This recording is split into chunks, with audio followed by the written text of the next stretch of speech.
Senate Democrats are playing with fire here, and it's hard to conclude that they're doing it for any other reason than politics. So I would urge our friends on the other side of the aisle this morning to rethink their position and join Republicans in preventing default.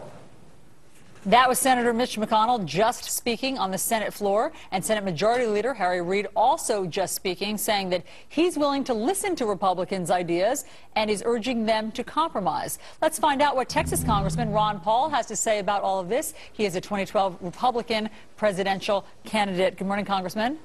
Good morning. I want to start with the Boehner bill. The Boehner bill will cut $917 billion from the deficit over the next decade. Will you vote for it today?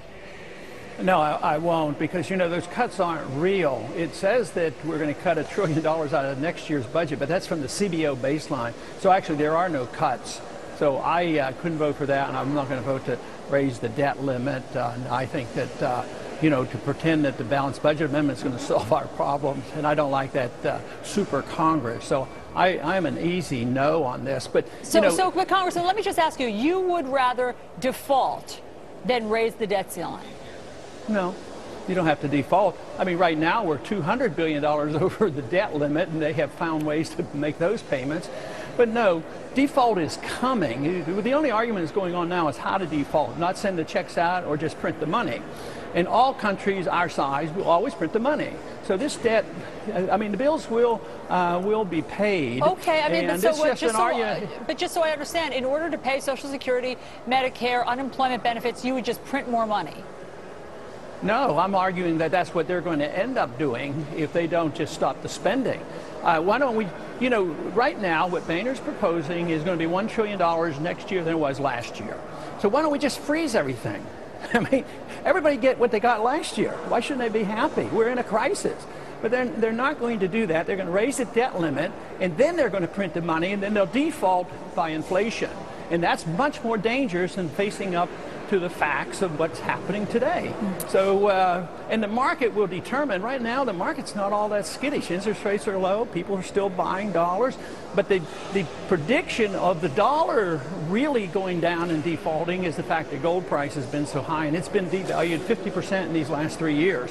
That's the telltale sign of what will happen to this economy. Mr. Boehner, as you know, needs 217 House votes to pass this bill today. He can only lose 23 Republicans. So yesterday, he issued a blunt warning to those of you who are going to say no, to basically get your rear in gear. He said it a little differently on Laura Ingram's radio show yesterday. Let's hear an excerpt from that. Mr. Speaker, I want to ask you, is it true that you told some of the Republican members this morning that you need to get your A word in line behind this debt ceiling bill? I sure did. Listen, this is time to do what is doable. Okay, so there you hear your speaker saying it's time to do what is doable. Would you be willing to just take one for the team, even though you're philosophically opposed? Well, I mean, why should I make conditions worse if I'm convinced the conditions will be much worse if you don't face up to the bankruptcy? The bankruptcy is here. It's just a matter of how we're going to pay for it. And I think just adding more debt and permitting the Congress to continue to spend is much worse than defaulting by printing money. Therefore, I would say the best option right now that the American people could understand and say, nobody gets cut anything. Let's just give everybody what they got last year. And actually, that cuts $1 trillion out of proposed budget increases. And that, to me, seems to be pretty logical, and you've solved your problem. And the president has every right to pay the bills as they come in. He doesn't have to default on anything. He might have to delay some. He's not going to delay payments on the bond market. He's not going to delay the military. He's not going to delay Social Security. And if we could send a strong signal that we're going to get our house in order, believe me, the confidence would come back again, and we wouldn't have this battle. This is all posture. And, you know, Boehner has a tough job. I don't know how he's going to pull it off. But what is he up against? He's up against the Democrats in the Senate, and the president's demagoguing it, you know, and not even giving him a chance. So I think both sides are failing to understand that the country is bankrupt. There will be a default. The only debate that is going on is how you default.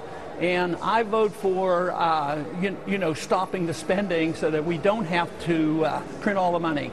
All right. Well, Congressman Ron Paul, you are on the record as saying you will not vote for the Boehner bill today. We appreciate you coming in and sharing that with us. Thank you.